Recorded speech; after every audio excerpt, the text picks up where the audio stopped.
مجھے اپنی زندگی میں قاری عبدالباسط عبدالصمد کے ساتھ 1 مہینہ گزارنے کا موقع ملا امریکہ میں. وہ قرآن مجید کی تلاوت کرتے تھے اور میں کبھی اردو کبھی انگلش اس سے متعلقہ کچھ بیان کر دیتا تھا. مجھ سے بہت محبت کرتے تھے.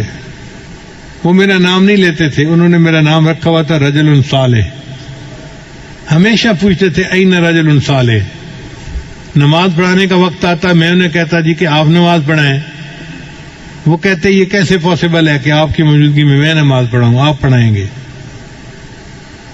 تو میں تو قرات نہیں جانتا صحیح طرح, لیکن بہرحال وہ میری غلطیوں پہ صبر کر لیتے تھے اور میں نماز پڑھا دیتا تھا. ان کے اندر میں نے ایک خوبی دیکھی, ہر وقت قرآن کی تلاوت کرتے رہتے تھے, ہر وقت. یعنی ہم لوگ تو رمضان میں وقت کا خیال کرتے ہیں نا کہ جی قرآن پڑھیں فارغ نہ بیٹھیں. ان کی پوری زندگی کا یہ معمول تھا.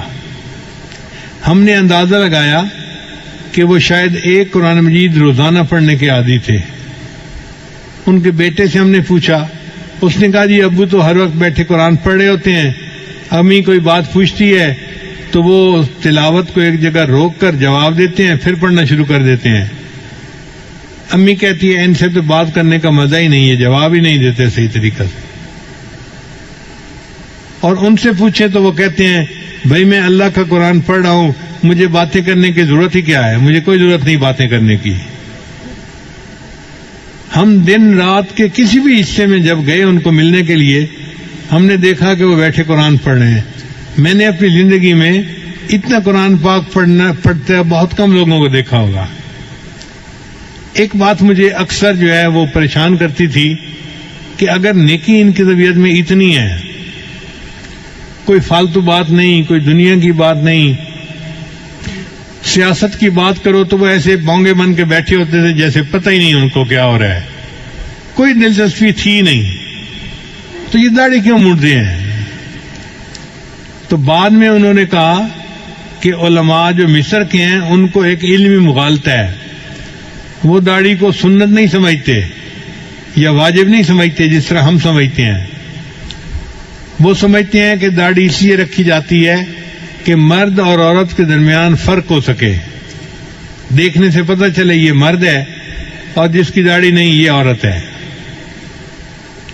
چنانچہ مصر کے علماء کو آپ دیکھیں گے تو داڑھی اور مونچھ اکٹھی کبھی نہیں مونڈیں گے. کوئی عالم آپ کو ایسا نہیں ملے گا جو مونچھ بھی مونڈتا ہو اور داڑھی بھی مونڈتا ہو. وہ داڑھی مونڈیں گے تو مونچھ ضرور رکھیں گے, اور وہ کہتے ہیں کہ جی مونچھوں کے رکھنے سے پتہ چل جاتا ہے یہ عورت نہیں ہے, تو داڑھی کا مقصد پورا ہو گیا. شاید یہی مغالطہ علامہ اقبال کو بھی لگا ہوگا, ورنہ اس کے اندر تو ایمان بہت مضبوط تھا, لیکن داڑھی جو شیو کرتا تھا وہ اسی علمی مغالطے کی وجہ سے کرتا ہوگا.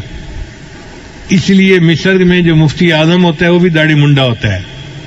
تو یہ علمی مغالطہ ہے جو ان علماء کو لگا.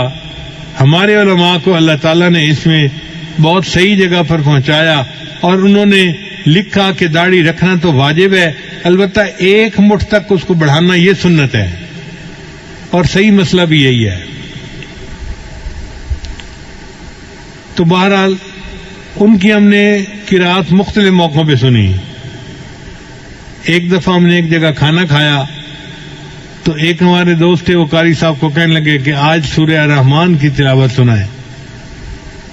ہمیں برا لگا کہ لوگ ایسے ہی فرمائشیں کر دیتے ہیں, پتہ نہیں دوسرے کی طبیعت بحال ہے یا نہیں, فریش ہونا بھی تو ضروری ہوتا ہے نا.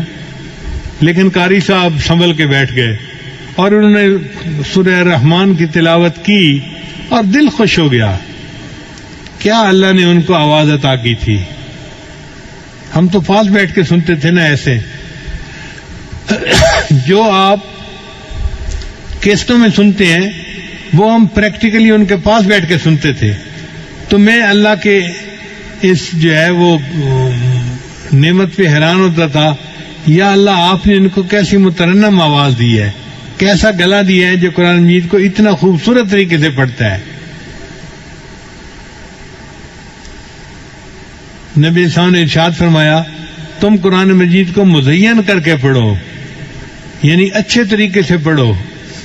واقعی انہوں نے حق ادا کر دیا. قرآن مجید پڑھتے تھے دل خوش ہو جاتا